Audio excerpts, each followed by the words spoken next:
How we doing, class? Uncle Jegs here. So today's lesson we're going to be looking at the chemistry of phenol, and you already know what to do. We've got the retrieval grid here. Answer these questions full sentences, and then we're going to go over the answers.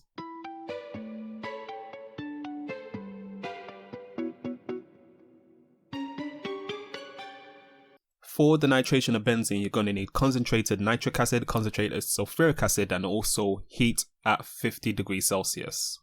Acylation of benzene, you're going to need an acyl halide, aluminium chloride, and you heat it under reflux.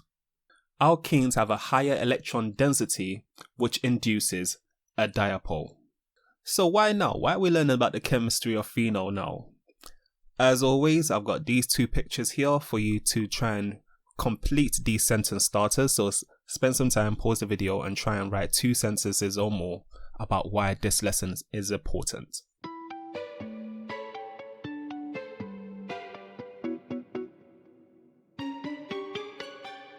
So some of you have probably used TCP before when you've got a cut or a wound on your skin, and it's used to disinfect and help fight infection. It actually stands for 2,4,6-trichlorophenol. And also if you've got Dettol, it's very, very similar to TCP, and they kind of smell similar as well. These are the specification points that you're going to need to focus on for this lesson to check off. So make sure that you highlight these, and then at the end of the lesson we're going to go through each point again, okay? A phenol has an hydroxyl group directly bonded to an aromatic ring. So draw what phenol should look like.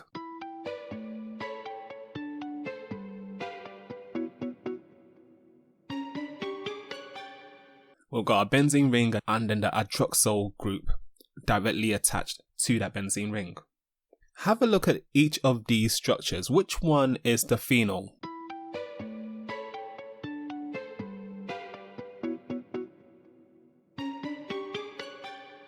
The first and the third structures have the hydroxyl group directly bonded to the benzene ring, so those two are classified as phenols.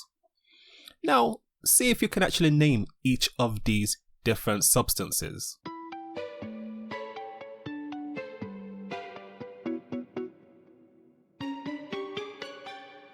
The first one may have been tricky, but if you remember the exceptions to the rules I was talking about, when you've got a carboxylic acid bonded to your benzene ring, we call that benzoic acid.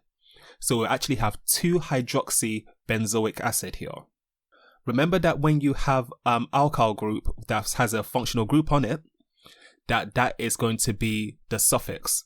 So here we've got 1,2 carbon, so that's a eth, and is a alcohol, so that's ethanol. And the benzene ring is actually on the second carbon, because remember the OH is going to be attached to the first carbon, so this is 2-phenyl ethanol.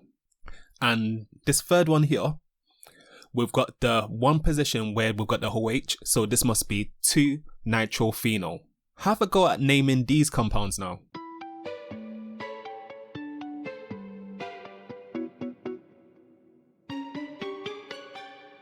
Okay, so this should have been pretty straightforward. We've got ethanoic acid, ethanol, and we've got phenol. The reason why I asked you to focus on these 3 is because I want you to have a go at these challenge questions. Which would you expect to be the most soluble?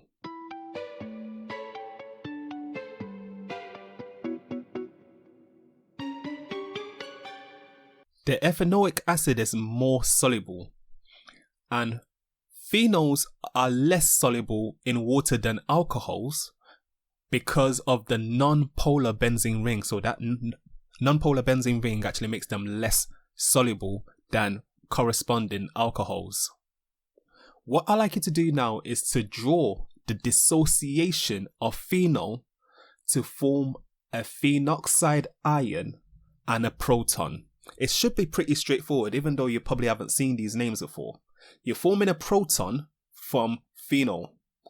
So draw what your products should be.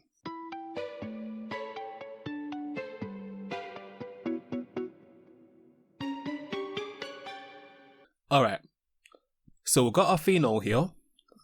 And the proton, which has a plus charge, that means you must have the oxygens still there with a negative charge. And we call this a phenoxide ion.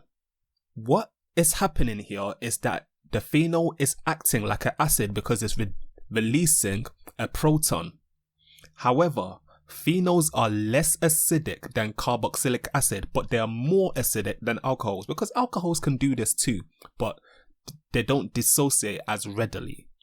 So phenols are less acidic than carboxylic acid, so it goes carboxylic acid, phenols, and then alcohols. You need to know this, okay?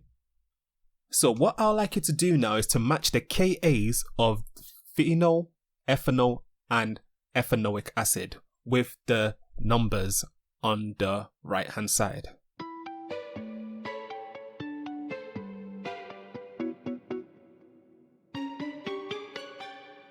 Well, ethanol, we saw that it was the least acidic, so that's going to go to the lowest number, 10 to the minus 16. Phenol was in the middle, so that's going to go to the middle number, 1.26 times 10 to the minus 11 moles per decimeter cubed. That means that the Ka for ethanoic acid should be 1.00 times 10 to the minus 5 moles per decimeter cubed. Alright, so I've got a table here showing us 3 different chemicals that we saw, ethanol, phenol, and ethanoic acid. We've got the reactions with sodium hydroxide, whether they react yes or no, and then we've got the reaction with sodium carbonate, whether they react yes or no. Have a go at these challenge questions.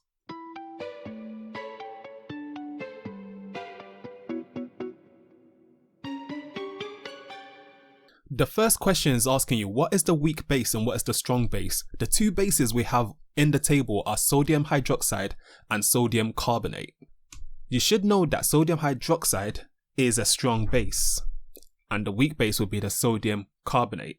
Remember, it's the OH ions that's being released that makes something very alkali on the end of the pH scale near 14 and all that. The mega challenge says describe a test and observation that can distinguish between phenols and carboxylic acid. So let's look at phenols and carboxylic acid. They're both react with sodium hydroxide, so we can't really use that. But only ethanoic acid reacts with the strong base. And because it's a carbonate, it's going to be releasing bubbles. So these are the marks that you get here. So you add sodium carbonate and bubbles would indicate that you've got a carboxylic acid. That's how you distinguish between phenols and carboxylic acids. Phenol act like acids with sodium hydroxide, like we saw. So we've got a phenol reacting with sodium hydroxide, and that's going to make this substance here. Think about the name of the ion when it's just the phenol with the oxygen minus. We've got a sodium ion next to it. See if you can name this product.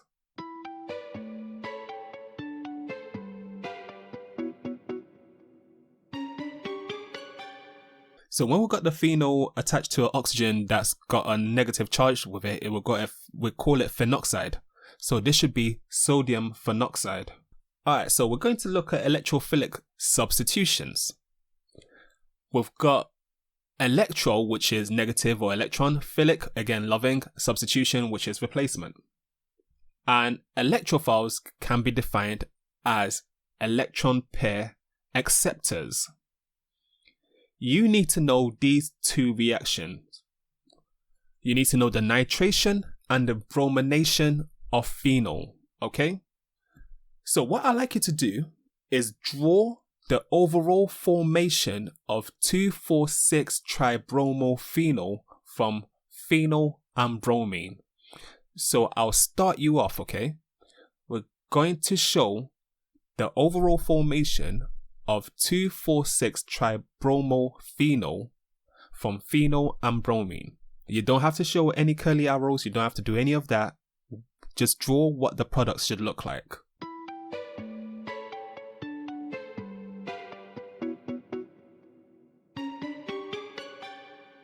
It will be very simple to just draw 2,4,6 2,4,6-tribromophenol, because our one position is where we've got the hydroxyl group. So we've got 2, 4, 6. And that gives us also hydrogen bromide, but this isn't balanced yet. Have a go at balancing this reaction.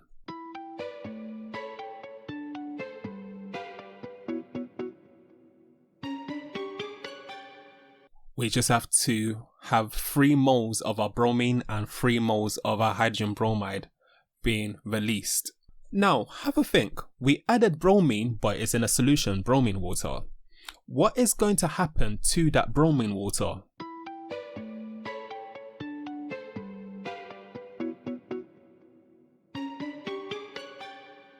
The bromine water decolorizes. You get asked this question very often, but you don't just say the bromine water decolorizes, because something else happens. 2,4,6-tribromophenol is a white precipitate. So when you're asked what's the observation of this reaction, you say that the bromine water decolorizes, but also a white precipitate is formed. So just in the same way how I asked you to draw the overall formation of 2,4,6-tribromophenol, have a go at drawing the overall formation of 2-nitrophenol from phenol and nitric acid.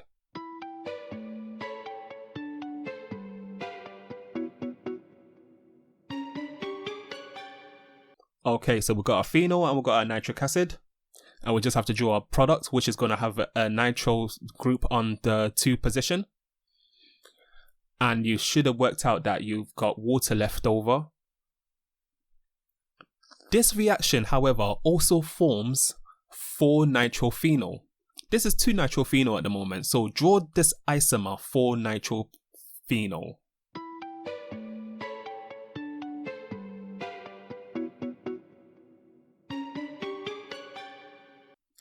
And that's what that looks like. We've just got the 4 position over there.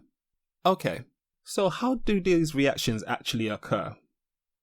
Think about the different substances that we've got here. We've got phenol, we've got cyclohexene, and we've got benzene.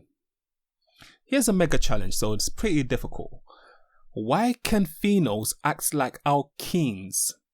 They react with bromine without a halogen carrier. So the clue I'll give you. Think about what else is around the oxygen in the OH group there.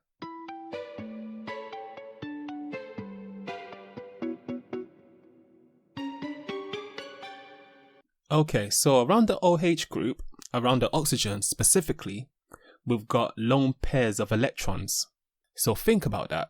These lone pairs will help to increase the electron density of the benzene ring.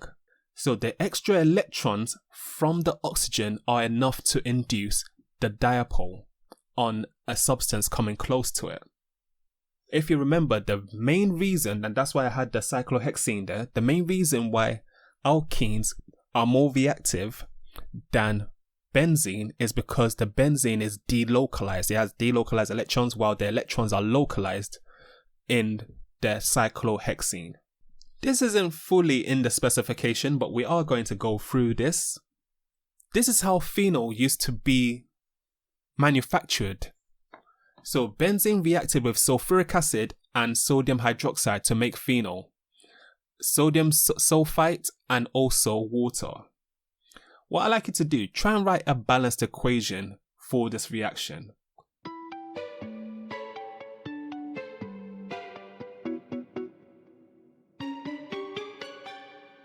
So we've got our benzene, C6H6, reacting with sulfuric acid, H2SO4, reacting with the sodium hydroxide, NaOH, and that makes phenol, C6H5OH, okay? And sodium sulfite. The sulfite ion is a 2-, so we need 2 sodium ions to form a neutral charge there. And we also have water. But this isn't balanced because we can see that we've got 2 sodium ions on the right hand side but only 1 on the left hand side. So if we add 2 there, and also with the water, both of our sides are now balanced. The current way we manufacture phenol is like this. The benzene reacts with propene and oxygen to make phenol and propanol. Write a balanced equation for this reaction.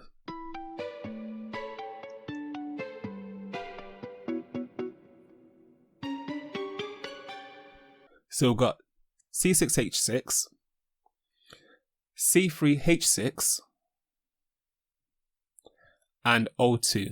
It's not balanced yet, obviously. And that gives us C6H5OH, our phenol, and our propanol.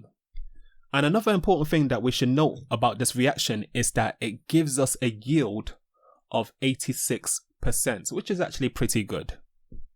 There's actually a proposal for a future manufacture of phenol, and that proposed model will have benzene reacting with nitrogen monoxide to make phenol and nitrogen. And obviously you're going to write a balanced equation for this reaction.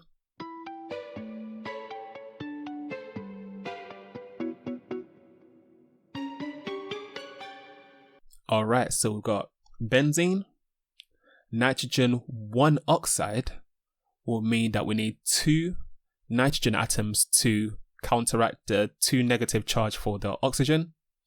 That gives us phenol and nitrogen. And this reaction gives us an excellent yield of 95%. You probably need to go back and write down the yields of each of the different reactions, because I've got a list of questions here, a bunch of questions here for you to answer. So pause the video and calculate each of these questions, alright?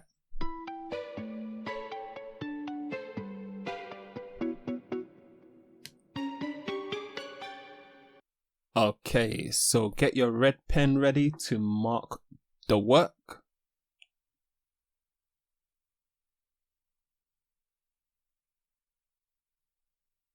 If you had trouble with any of those, just comment down below and I'll just run through the different questions for you.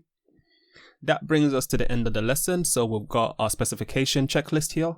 Tick off what you can do, what you can't do. Go back over the video to go over that. Just leave your comments or questions below and I'll try and answer them as quickly as possible. Alright, take care.